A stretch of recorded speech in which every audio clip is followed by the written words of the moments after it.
Bendiciones, salud y paz para mi amada audiencia que está en sintonía con su pastor y doctor Nicanor González, usando nuestra incorporación de Good Samaritan Center Monastery Church, el Centro del Buen Samaritano, Iglesia Monasterio. Esas son las siglas de nuestro ministerio y estamos incorporados en el estado de Nueva York para seguir educando y enseñando acerca del Evangelio de Jesucristo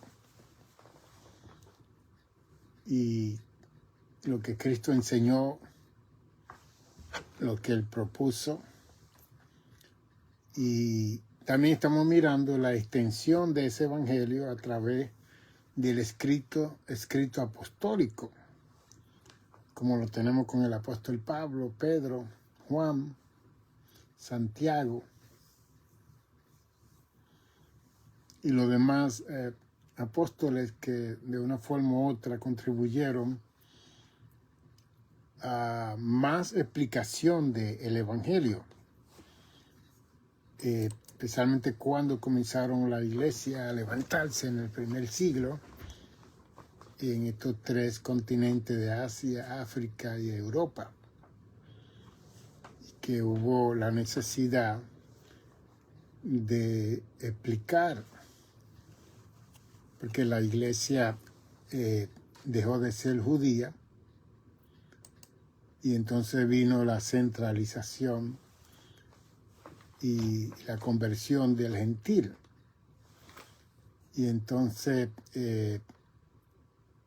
cuando vino el gentil a la iglesia, ellos vinieron con su cultura, con su idiosincrasia, con su ideología, con su costumbre, con sus tradiciones y con la forma de ellos ver el mundo.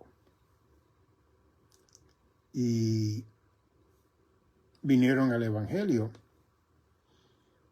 y eso complicó bastante, porque Cristo no tuvo la experiencia en su ministerio de 3 años y medio de la expansión de la iglesia, porque el propósito de Cristo fue ser el Cordero Pascual que venía a quitarle el pecado del mundo y a echar fuera al príncipe de las tinieblas, Satanás, que estaba gobernando sobre todos los seres humanos en la tierra.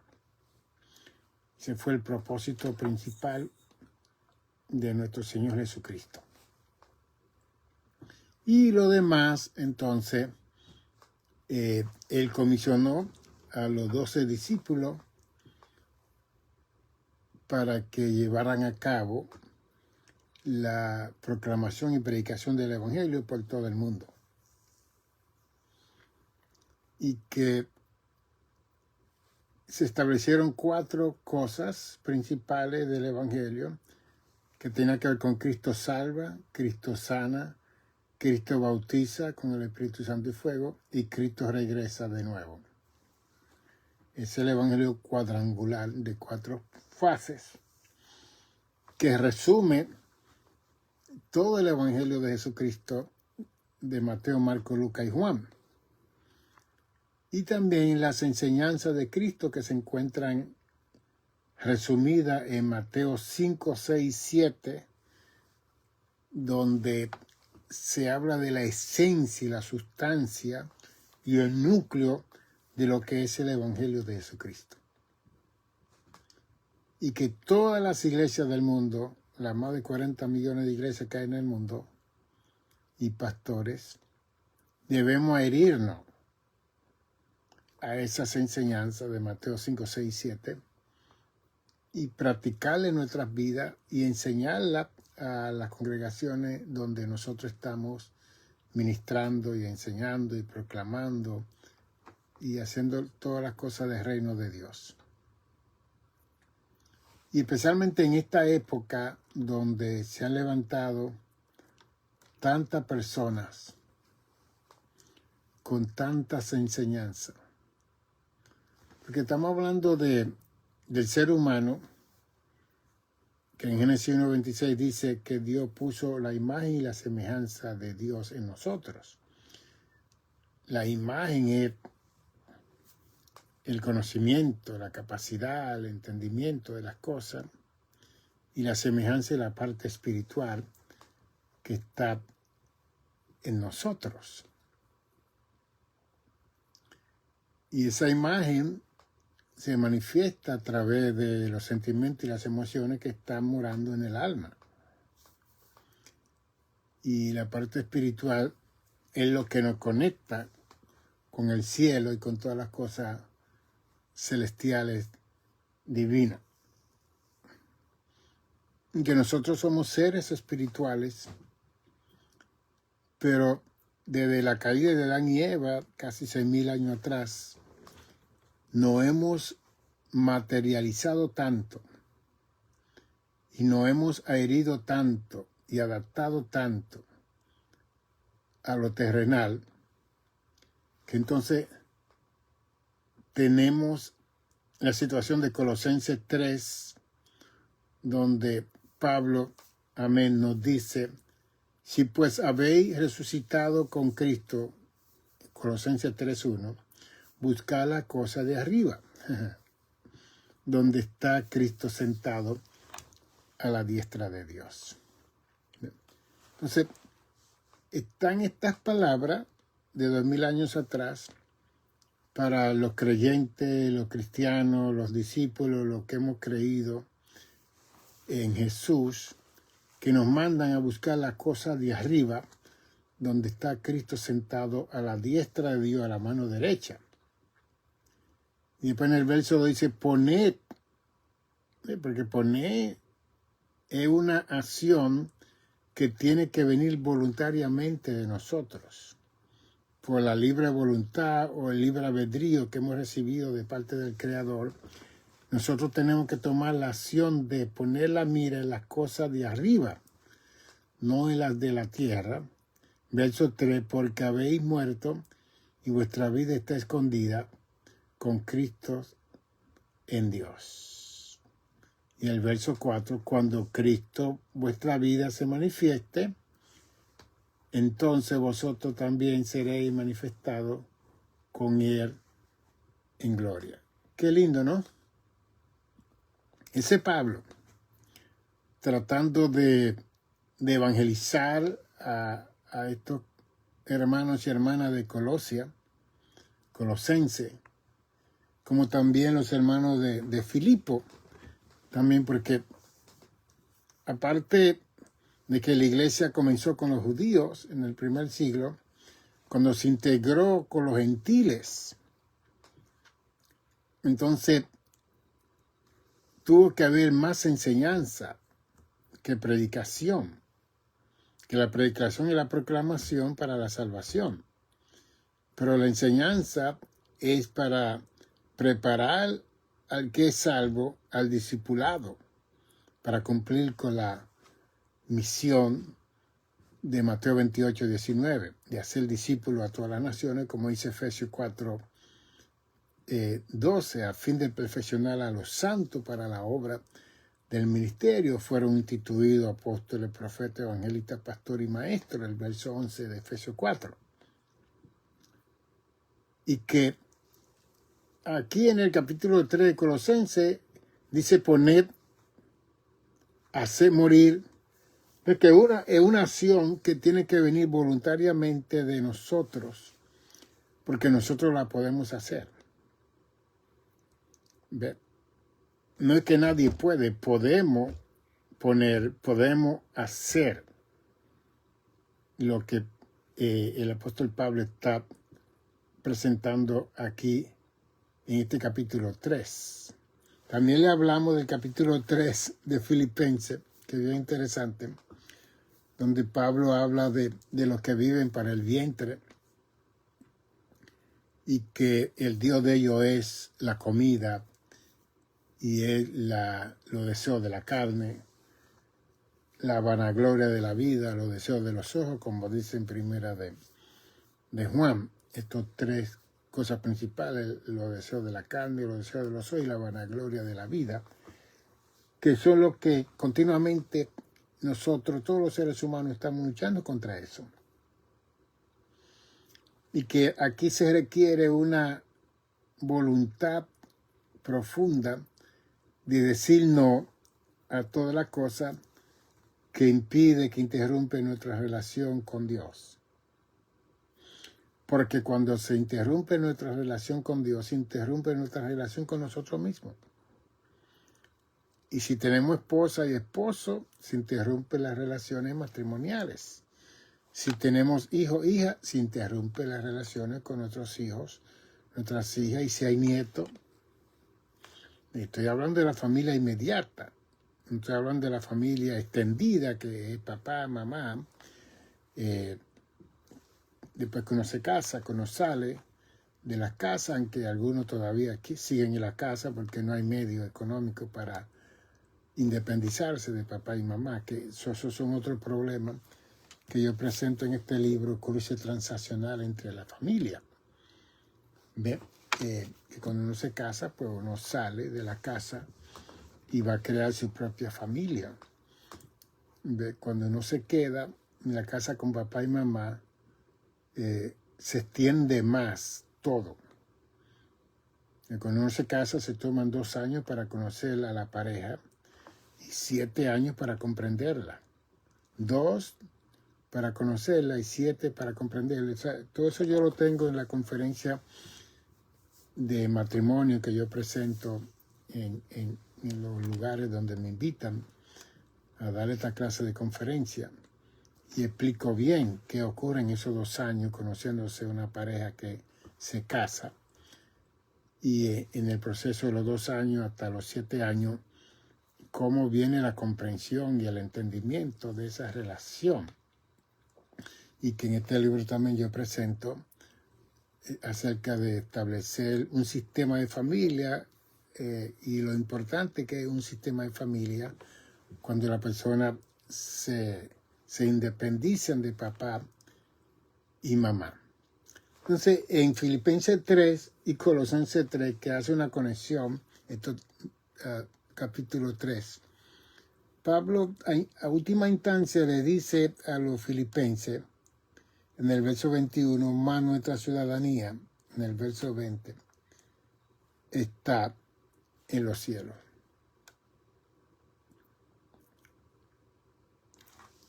Cuando Pompey conquistó a Tarso para los años 60 a.C.,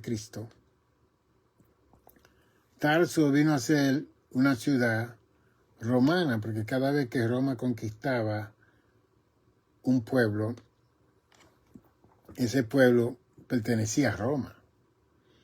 Y ese pueblo tenía que pagar tributo a Roma, pero le daban el privilegio que las personas que nacían en Tarso eran automáticamente ciudadanos del Imperio Romano, que eso era una gloria. Y Pompey, uno de los generales de la clase noble, él comenzó a conquistó a Tarso, conquistó a Jerusalén también para el año 63, mientras Julio César estaba conquistando a la Hispaniola, que era España, a Inglaterra, que es Inglaterra hoy en día, y eso ocurrió en el año 70 y más, antes de Cristo, porque Sula era el dictador mayor de Roma, y cuando Sula muere, entonces se quedó vacante esa posición del líder mayor en Roma. Y entonces Julio César venía de una familia que eran los soldados, que eran los que peleaban. Mientras que Pompey era de una familia noble, que eran la gente elocuente, la gente estudiada. Y entonces esos dos generales comenzaron a conquistar pueblos alrededor de Roma y fuera de Roma para convencer a los 900 senadores que reinaban en Roma que lo escogieran a uno de ellos. Y los dos estaban marchando con su ejército como generales, conquistando pueblos. Pero el Senado, que eran 900 de ellos, ya para el año 50 a.C., vio que Julio César había conquistado pueblos más grandes que Pompeyo. Y ya Julio César ya se encontraba en Roma, mientras que Pompeyo venía por la parte oeste marchando para presentarse también para que lo escojan a él de dictador mayor del Imperio Romano. Y cuando él escuchó que ya habían elegido a Julio César, entonces él salió huyendo. No entró a Roma, porque él sabía que Julio César lo iba a matar a él, para que no le quitara el trono. Y Pompeyo salió, y ahí se entronó Julio César como el dictador mayor de Roma. Bien. Pero ya Pompeyo, para el año 63 a.C., que los años iban bajando, en aquel entonces no iban subiendo, ya Pompeyo había conquistado a Tarso y había conquistado a Israel, y todas estas ciudades le estaban pagando tributo y tasas al Imperio Romano, y también le daban vianda y los recursos naturales que tienen estos pueblos. Y en Tarso pues estaba viviendo Pablo, el papá de Saulo, porque entonces Saulo nace en Tarso siendo judío, y automáticamente Saulo hereda la ciudadanía romana. Y después que Pablo es un jovencito, Pablo lo manda a la escuela de Hillel, que era Harvard University en aquel entonces, Columbia University, una universidad de clase mayor. Ahí estaba Gamaliel, uno de los grandes profesores de aquel entonces, y era una universidad muy abierta. Y es bien interesante porque Alejandrina fue la enciclopedia, la biblioteca más grande de aquel entonces, que la construyó y la hizo Alejandro Magno cuando él conquistó toda esa área de Egipto. Y después vino un loco y quemó esa biblioteca, porque eso fue increíble. Pero Tarso fue una ciudad también que tenía otra biblioteca. Y lo que me llama la atención de todo esto es que en Tarso habían 220,000 volúmenes de libros. 220,000 volúmenes de libros, que fue la segunda biblioteca más grande de la época. Sin embargo, Pablo, el papá de Saulo, cuando era ya un adolescente, Pablo mandó a Tarso a Saulo para que estudiara en la escuela de Hillel en Jerusalén. Porque ahí Saulo iba a aprender todo el judaísmo, todo el legalismo, todas las cosas que correspondía como judío al fin. Y Pablo entonces se hizo un doctor de la ley, fariseo, descendiente de la tribu de Benjamín, una persona muy ilustre se hizo Pablo. Y que él tenía esa gloria de ser ciudadano romano. Por cierto, cuando él estaba predicando, unos soldados romanos le querían dar golpe y querían maltratarlo, y él dijo: yo soy ciudadano romano. Y todos los soldados se detuvieron de seguirlo maltratando a Pablo. Pero como él estaba preso en la epístola de los Colosenses, de Filipenses, él entonces apeló al mayor de la época, porque Tiberio era el emperador en el tiempo de Pablo, y entonces él apeló a Tiberio, porque en aquel entonces un ciudadano romano podía apelar al emperador romano.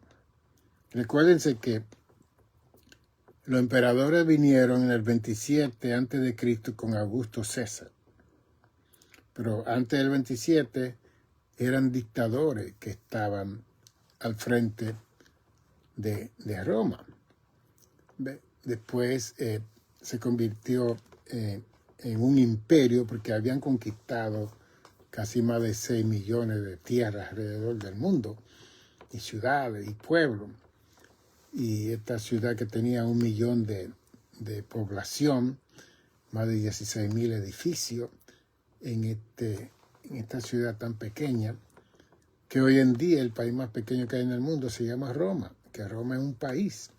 Esa parte ahí donde está el Vaticano, y ellos tienen su jefatura de presidente, que es el Papa y todo, pero el Papa no es parte de las Naciones Unidas, porque el Papa no tiene tiempo de estar en estas reuniones para legislar. Las Naciones Unidas tiene más de 70 años establecida, y Kosovo y las Naciones Unidas, el papado y Taiwán son los tres países que no son parte de las Naciones Unidas, porque Kosovo se dividió de Rusia y entonces se quedó Rusia en las Naciones Unidas, pero Kosovo no la recibieron. Igualmente Taiwán, que es una isla así como Puerto Rico, se dividió de China en 1973. Entonces China se quedó en las Naciones Unidas, pero Taiwán no tiene representación en las Naciones Unidas, y el papado tampoco tiene representación en las Naciones Unidas. Así que de 196 naciones reconocidas, civilizadas, hay solamente 193 naciones registradas en las Naciones Unidas, tratando de crear la paz y la tranquilidad en las naciones de los pueblos del mundo. Pero lo que le estoy diciendo de Pablo, que ya cuando Pablo se convierte y ha alcanzado en Hechos 9, cuando iba camino a Damasco para perseguir a la iglesia, Cristo le aparece y le dice: Pablo, Pablo, dura cosa tirar coces contra el aguijón. Y Pablo entendía esa frase, porque tirar coces contra el aguijón es cuando las chinchas y la cosita que pican a los caballos aquí arriba, los caballos sienten todas las aplicaciones aquí en los hombros, y ellos tiran patadas en el aire, tirar coces contra el aguijón, tirar patadas en el aire. Entonces Cristo se lo dijo y él entendió que Pablo era un doctor, un hombre brillante. Está tirando patadas en el aire, no está dando en el blanco. Está como los caballos, cuando tienen su chincha y tienen su bacteria y virus y cosas que le pican, así. Y por eso que ustedes ven en la selva y en África un animal que está con muchas aves encima, y él está lo más tranquilo. Los elefantes, los hipopótamos y un montón de animales que reciben todos esos animalitos que le hacen daño a su piel. Entonces las aves se suben para comérselo. Y hay veces que uno dice: pero ¿y por qué no se sienten cómodos? No, es todo lo contrario, ellos se sienten bien, porque esas aves están comiéndose toda la bacteria y todas las cosas, la chincha y todas las cosas que están haciéndole daño a ese animal. Pues coce contra el aguijón era ese, que el caballo tiraba patada detrás, pero la picazón, la molestia, se quedaba. Y Pablo estaba molestando a la iglesia de Jesucristo, y cuando Cristo lo confronta, le dice: Pablo, Saulo, Saulo, ¿por qué me persigues? Pablo está persiguiendo a la iglesia, pero Cristo, el fundador, el dueño de la iglesia, le dice a Pablo: ¿por qué me persigues? Y si nosotros, como hijo del Señor, siervo, participante de la iglesia del Señor, entendiéramos, por lo menos conociéramos, comprendiéramos esa expresión de Jesús a Saulo en ese momento: ¿por qué me persigue? O sea que cada vez que el mal nos persigue, cada vez que la fuerza del mal está detrás de nosotros, está persiguiendo a Cristo. Y como dice Juan 12:31, yo he venido, Jesús dijo, yo he venido para echar fuera al príncipe de las tinieblas de este mundo. Entonces, si el príncipe de la tiniebla, con su secuace de malignidades y demonios y toda principado y potestad y gobernador de la tiniebla, como dice Efesios 6, 12 en adelante, vienen contra nosotros, están peleando contra Cristo, y contra Cristo no se puede pelear. Porque en Efesios 1 y más nos dice, os doy potestad de hollar serpientes, también en Lucas 19, 10. Os doy potestad de hollar serpientes, escorpiones y culebras y todo, y contra toda fuerza del mal, y nada os dañará. Entonces Mateo 16, 18 dice, sobre esta roca edificaré mi iglesia y la puerta del mismo infierno no la vencerán. Si nosotros acatamos esas promesas de Dios, que son más de 3.473 promesas que se han encontrado en la Biblia, hay otros que dicen que son 5.000, otros que son 7.000, olvídese, que pasan de los miles. La idea es que Pablo, cuando habla de aquellos que viven para el vientre y que el Dios de ellos es su vientre, Pablo se enorgullece en cierta forma de decirle a la iglesia que nuestra ciudadanía está en los cielos, de donde también esperamos al Salvador, el Señor Jesucristo, el cual transformará el cuerpo de la humillación nuestra para que sea semejante al cuerpo de la gloria suya. Eso es increíble.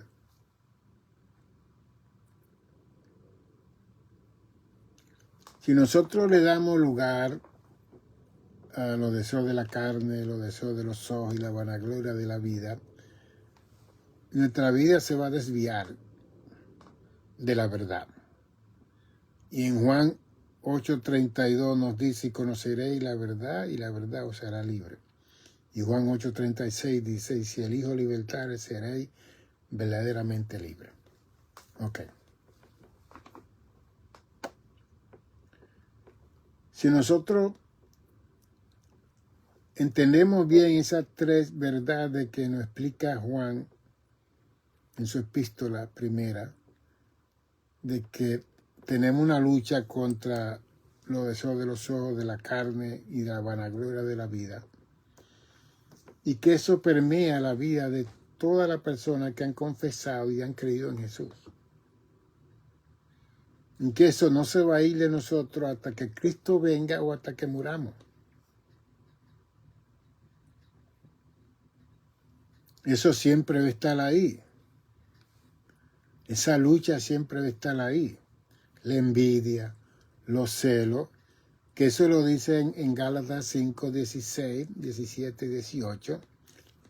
Ahí se presentan 17 obras de la carne, que no tienen que ver con diablos ni demonios, sino que son de nosotros, nuestra libre voluntad, nuestra disposición de hacer eso, los deseos de la carne, los deseos de los ojos y la vanagloria de la vida. ¿Ves?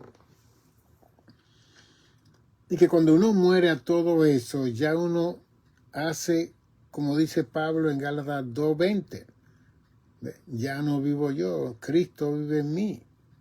Y lo que vivo en la carne lo vivo para el Hijo de Dios.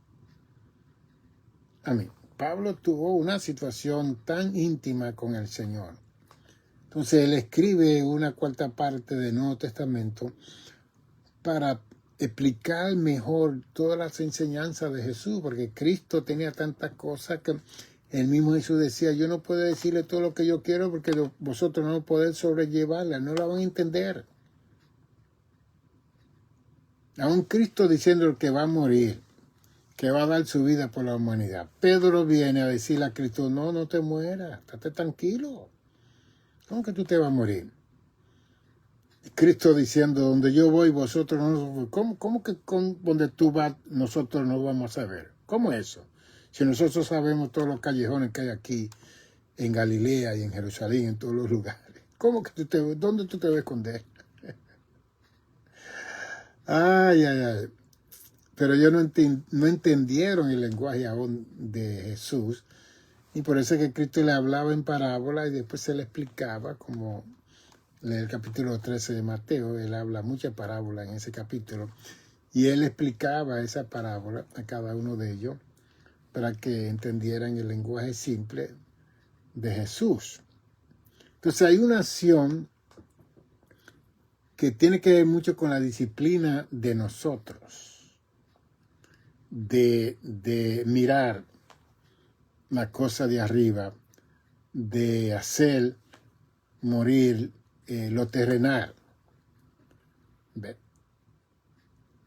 Y una de las cosas que Pablo experimentó en su ministerio fue que en un momento dado se vanaglorió de tanto de su ciudadanía romana como de su ciudadanía judía y de su doctorado y su estudio a los pies de Gamaliel. Él se glorió, especialmente cuando le escribió primera y segunda de Corintios, y que en esta iglesia estaban los gnósticos.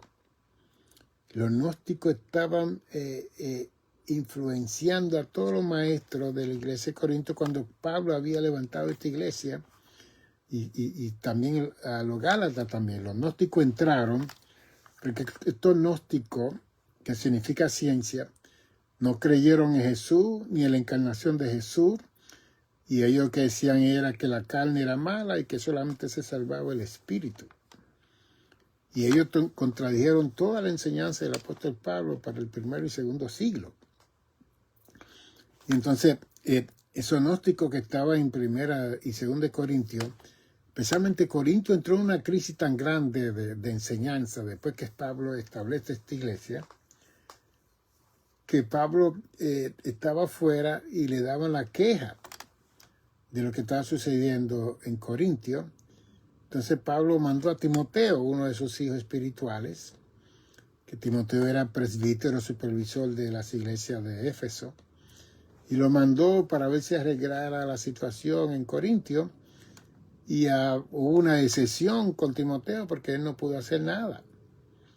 Y tuvo que darle la queja a Pablo y le dijo que no se pudo hacer nada.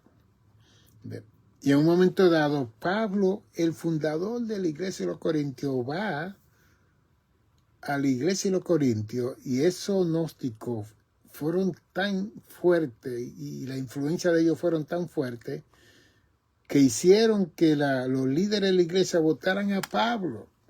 Eso fue increíble.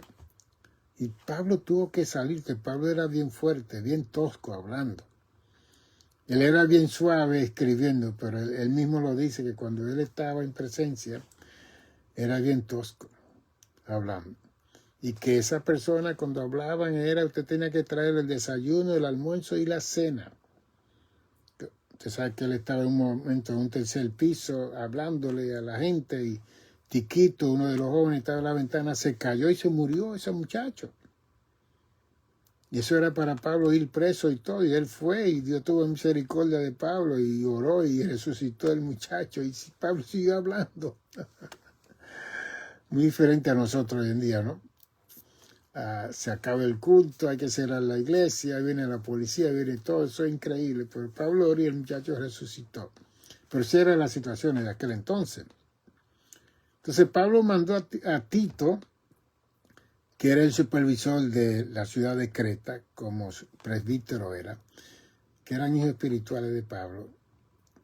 Y Tito era más ordenado, menos emocional que Pablo y que Timoteo, y él pudo arreglar un poco la situación de los corintios. Entonces le dio buena noticia al apóstol Pablo de que todo ya estaba normalizándose. Gloria a Dios. Así que dentro de la iglesia tenemos esa capacidad de hombres y mujeres que pueden hacer las cosas mejor que otras personas, y eso hay que reconocerlo.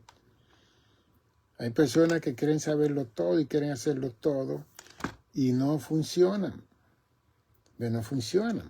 Entonces, uno tiene que ser aptos en la cosa simple para ser aptos en la cosa grande. Y a veces que no somos aptos ni somos fieles en las cosas simples y después queremos estar en las cosas mayores. Y eso no puede ser así. Por eso es que Mateo 25, 21 dice, lo poco fuiste fiel, en lo mucho te pondré, entra en el gozo de tu Señor. Así que cuando somos fieles en lo poco, con las cosas que Dios nos pone a hacer, asegúrese que Dios lo va a poner en un lugar mayor.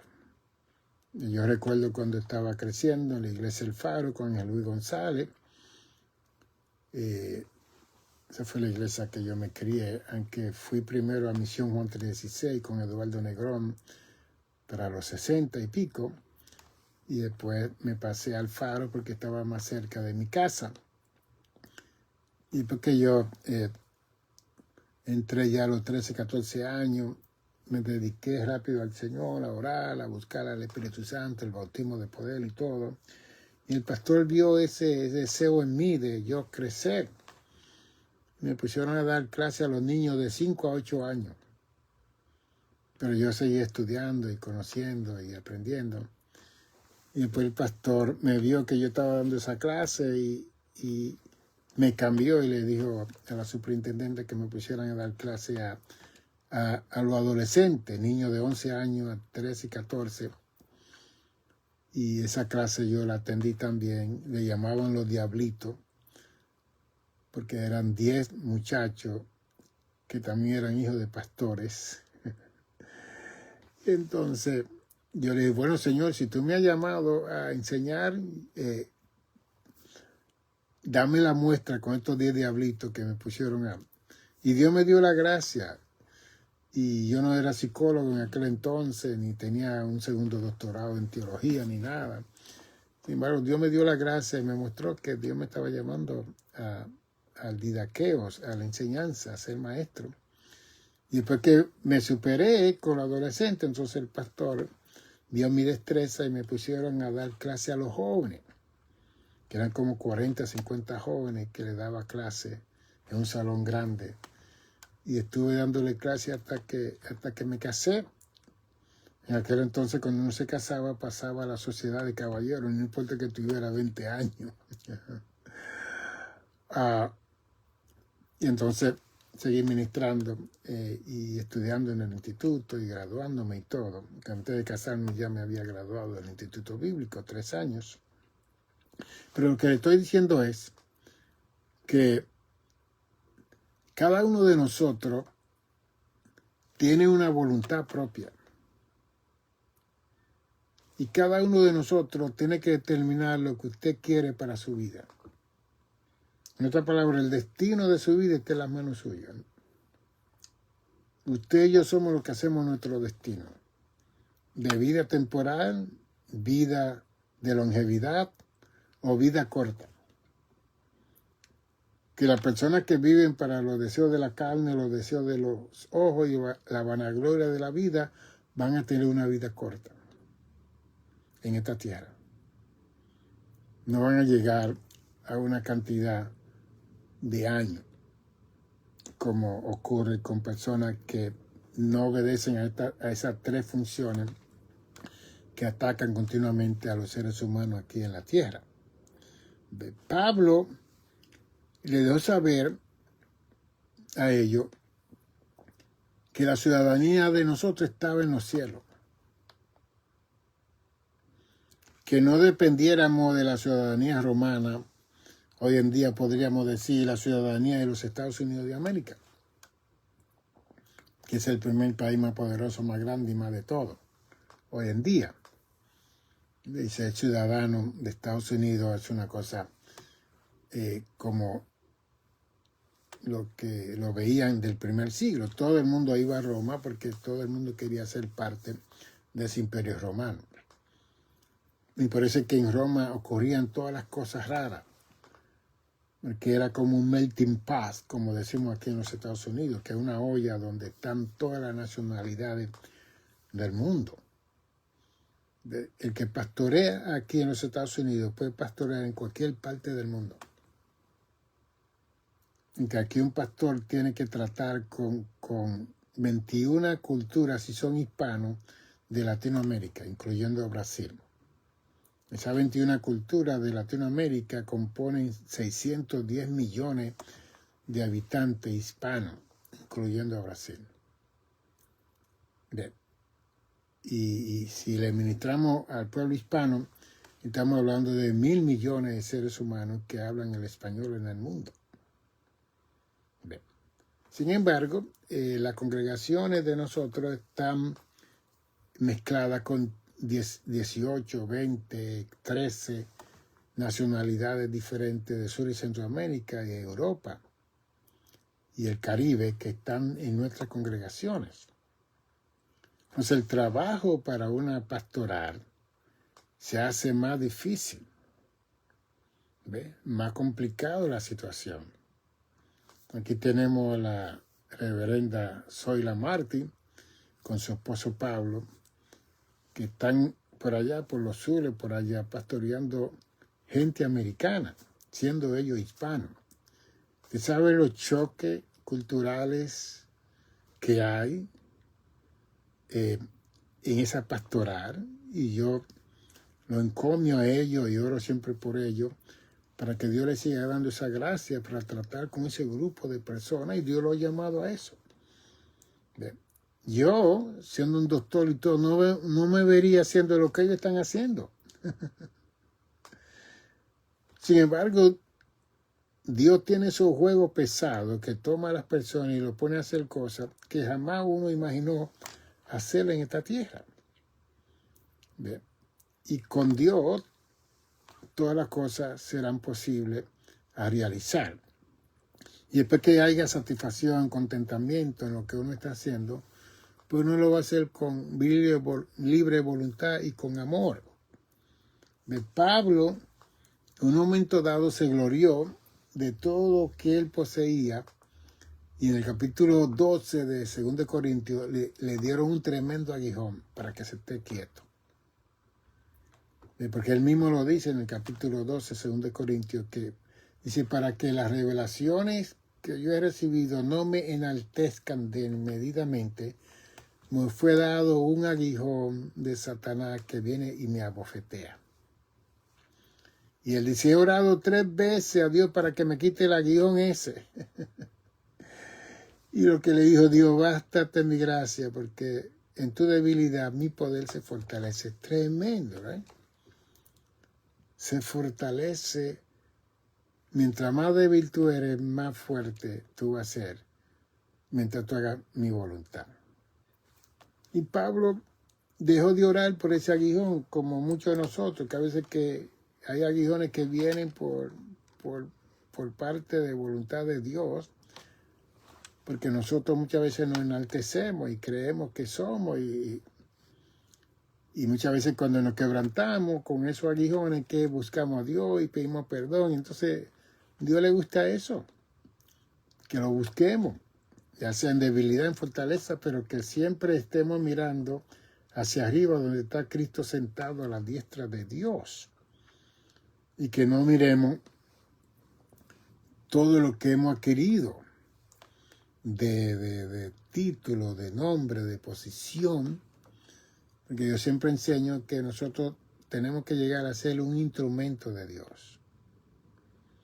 Cuando llegamos a ser un instrumento de Dios, ahí se habilitan los 9 dones de 1 Corintios 12. Se habilita el fruto del Espíritu, los 9 frutos del Espíritu de Gálatas 5, 22 y 23. Se habilitan todos esos dones de Romanos capítulo 12 que vienen a la vida de nosotros porque somos un instrumento de Dios. Cuando buscamos posiciones, estamos buscando obra de la carne, obra de los ojos, y estamos buscando vanagloria de la vida. Y eso nos lleva a crear competencia. Entonces comenzamos a competir. Y eso no es bueno. Bien. Pablo no compitió con la situación que había en Corintio. Y que ya en 1 Corintios 8 él le habla. Que había un problema con los gnósticos que compraban su carne y se la comían en el supermercado, y algunos hermanos que habían aprendido que la carne se podía comer y todo, pero que había unos nuevos recién convertidos que sabían que esa carne era sacrificada a los ídolos. Entonces, para los nuevos, comer esa carne era como darle honra y gloria a los ídolos que se sacrificaban esa carne. Entonces, toda la carne que habían en los supermercados de aquel entonces ya habían sido sacrificadas a ídolos.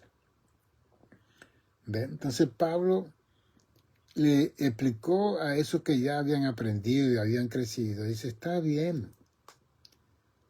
Dice, está bien lo que ustedes están presentando, pero el conocimiento envanece, más el amor edifica. ¿Ve? Yo me envanezco, hay un orgullo en mí de que yo compro mi carne y me la como y qué. Pero si estoy ofendiendo a ese hermanito que desconoce lo que ya yo conozco, Pablo dijo, entonces yo dejo de comer carne por cual Cristo vino del cielo a salvarlo, para que ese hermanito y esa hermanita se salve. Pablo era increíble. Ve, pero sé que después de Cristo Pablo fue el hombre, modelo y ejemplo, y él se atrevió a decir, imitadme a mí, como yo imito a Cristo. Pablo se atrevió a decir esas cosas. Entonces, después que él tuvo la experiencia de ese aguijón y todo, entonces vemos que él escribe Filipenses 3, 20 y 21, de que más nuestra ciudadanía está en los cielos. Es como que ese aguijón que lo debilitaba, lo ponía en su lugar, le dio un tate quieto. Ahora él estaba cambiando su lenguaje teológico. No es la ciudadanía de Roma, que aun cuando él fue preso y todo, él apeló al emperador romano para presentarse. Y él fue, y allá en la cárcel él testificó y dio testimonio de Jesús. Gloria a Dios. Y ese era el privilegio de Pablo, ir a esos lugares. Entonces, cuando él iba para Jerusalén, Dios levanta al profeta Agabo y Agabo le dijo, con una correa que él se puso en el cuello, el profeta le dijo, el dueño de esta correa, si va a Jerusalén, esto es lo que le van a hacer. No sé, este profeta le habló a Pablo y Pablo sabía que era él, y Pablo dijo, no, yo voy.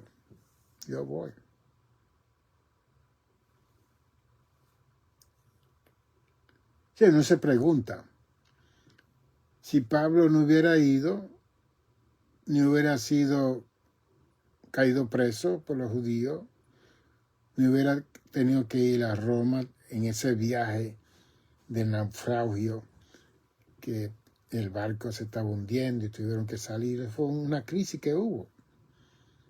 Pero Pablo se obstinó en que tenía que ir a Jerusalén. Entonces, si Dios nos habla por profeta, por el Urim y el Tumim, por sueños, por visiones de no hacer algo y nosotros lo hacemos, pues atente a la consecuencia. ¿Ven? Entonces, porque si yo obedezco a Dios y no a mi deseo de la carne, a la vanagloria de la vida, a los deseos de mis ojos, posiblemente yo voy a durar un poquito más de tiempo para bendecir más al reino de Dios aquí en la tierra. ¿Ven? Y que todo eso tenemos que tener ese don de discernimiento para discernir cuando Dios nos está indicando qué. Y cuando Dios nos dice ya, no more. Y nosotros decimos more. Entonces cuando decimos más, entonces Dios dice, pues atente a la consecuencia. Bien. Esta semana yo tengo que ir a una sesión aquí en New York. Y el tema que voy a presentar a todos esos pastores que van a estar en esa reunión es cómo evitar la quemazón ministerial, cómo evitar el agotamiento ministerial. Ahora le va a hablar un pastor de 44 años que toda su vida ha estado ministrando desde la edad de la adolescencia, con 2 doctorados, con miles y miles de horas de paciente clínico como psicoterapeuta, más de 40 años, y retirado de la obra pastoral, no del ministerio, porque yo no me he retirado del ministerio, sino de la obra pastoral, de esa obra en específico.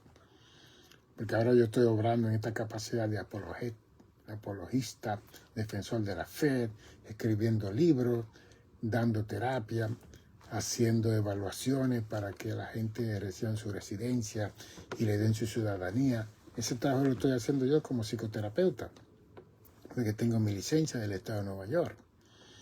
Y estoy ayudando a los seres humanos en otra capacidad aquí en los Estados Unidos. Ok. Me siento satisfecho y me siento bien. Y no tengo que estar saliendo por el mundo a cambiarle el mundo, porque el mundo, como dice el Salmo 24, de Jehová es la tierra y su plenitud del mundo y lo que en él habita. Yo no voy a salvar el mundo. Yo no voy a cambiar a nadie. Este mundo le pertenece a Dios. Dios que se encargue de salvar a su gente y de cambiar a la gente. Pero nosotros tenemos nuestros límites. Y esta conferencia de cómo ver la señal y los síntomas de una quemazón ministerial tiene que ver precisamente con este libro de conocerse a uno mismo, físicamente, emocionalmente y espiritualmente.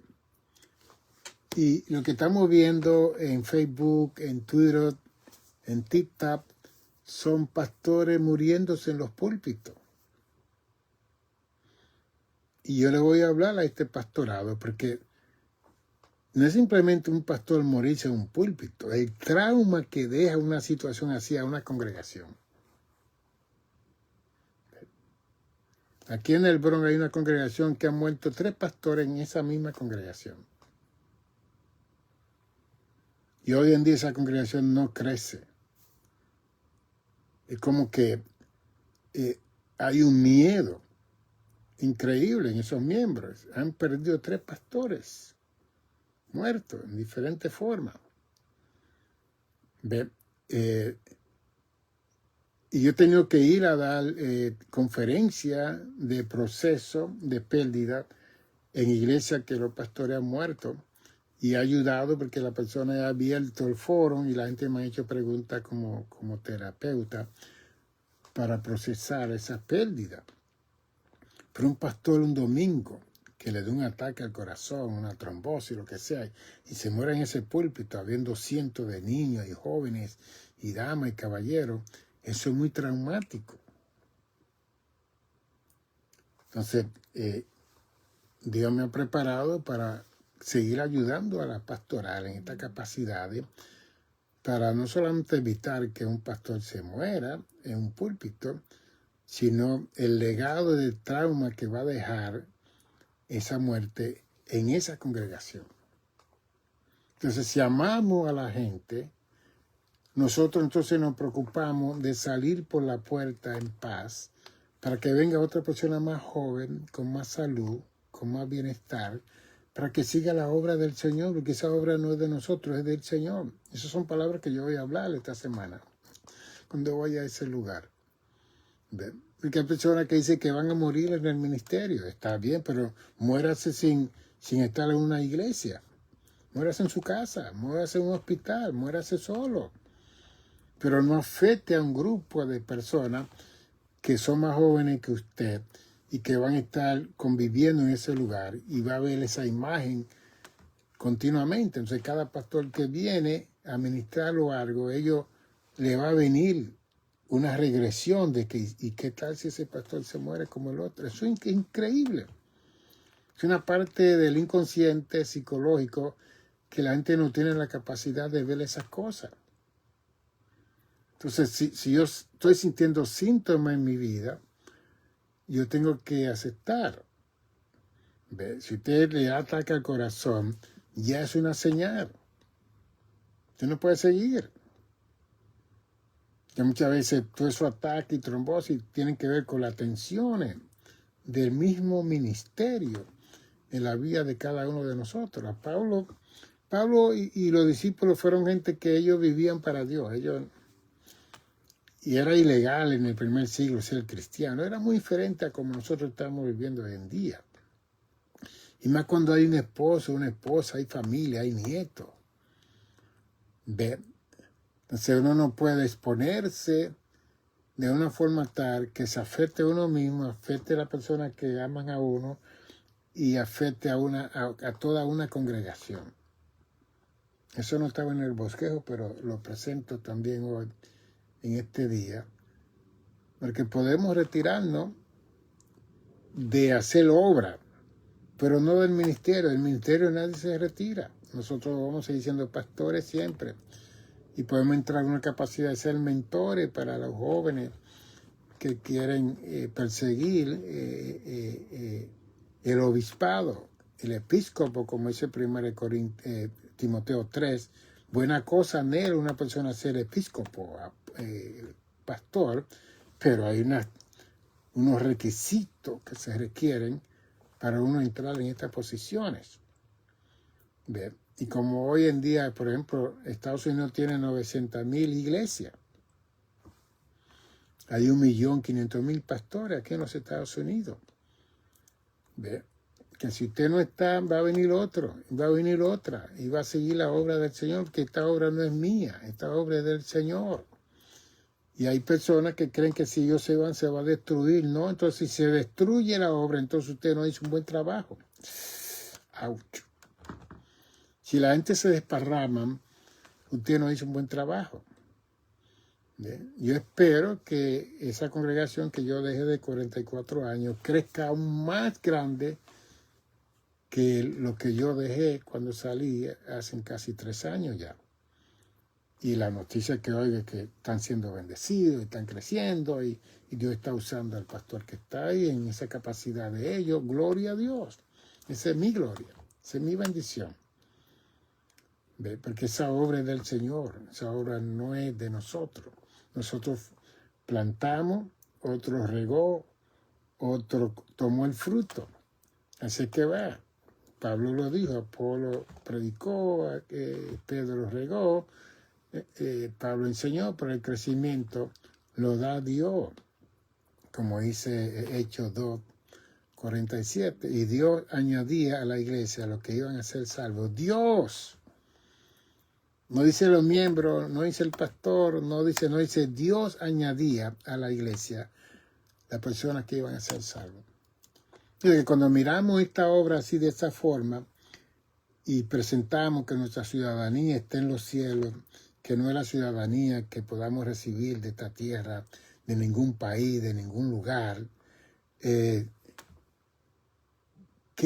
nosotros vamos entonces a mirar las cosas de arriba, vamos a hacer morir los deseos de la carne, los deseos de los ojos, la vanagloria de la vida. Y que cuando vengan esas cosas, ya nosotros estamos establecidos que nuestra vida pertenece, está juntamente crucificada con Cristo, como dice Gálatas 2:20. Estamos crucificados con Cristo. Y que esa crucifixión va a hacer que nosotros hagamos la voluntad de Dios en el ministerio o fuera de la obra del ministerio. Que hay personas que piensan que si se retiran ya no van a hacer. No. Usted tiene una posición en los cielos. Dios lo va a llamar a usted como un pastor, una pastora, no como un miembro laico. ¿Ve? Que eso es lo que dice Hebreos 13:17. Que los pastores somos los que vamos a dar cuenta por las ovejas. Ya yo dejé de dar cuenta en el sentido de que ya la congregación que yo dejé tiene otro pastor. Entonces ahora le toca a él dar cuenta por ese grupo de personas que él está pastoreando, y gloria a Dios. Entonces yo estoy aquí orando día y noche, todo el tiempo, para que no solamente el templo pentecostal de Dios viviente sea bendecido, sino las 40 millones y más de iglesias que hay en el mundo sean bendecidos. De todas las nacionalidades, de todas las razas, puedan ser bendecidas todas las congregaciones del mundo. Así que seguiremos hablando de esta temática en relación al Evangelio, más explicado en la epístola de Pablo, de Pedro, de Juan, de Santiago, porque Cristo solamente ministró 3 años y medio. Pablo estuvo unos cuantos años, Pedro también, Juan. Juan todavía en el 95 después de Cristo estaba en la isla de Patmos preso, y mire lo que nos dejó un Apocalipsis, que se necesita al Espíritu de Dios para poder ser iluminado, para conocer esa revelación tan tremenda del libro de Apocalipsis. Pero ya saben, este es el libro Conócete a ti mismo, y este otro libro, Cruce Transaccional entre la Familia, que lo tenemos aquí. Y si quiere conocer la teología pentecostal, este servidor comenzó a escribir esa teología pentecostal estamos recibiendo donaciones para publicar estos libros en inglés, en Amazon. Y la traducción, todo eso cuesta dinero. Entonces, esta es la página que tenemos para que usted pueda enviar. Usted ve ese QR code, te le tiro una foto aquí, y ahí va a aparecer el Ministerio del Buen Samaritano, Centro del Buen Samaritano, Iglesia Monasterio, y vas a hacer el email del ministerio.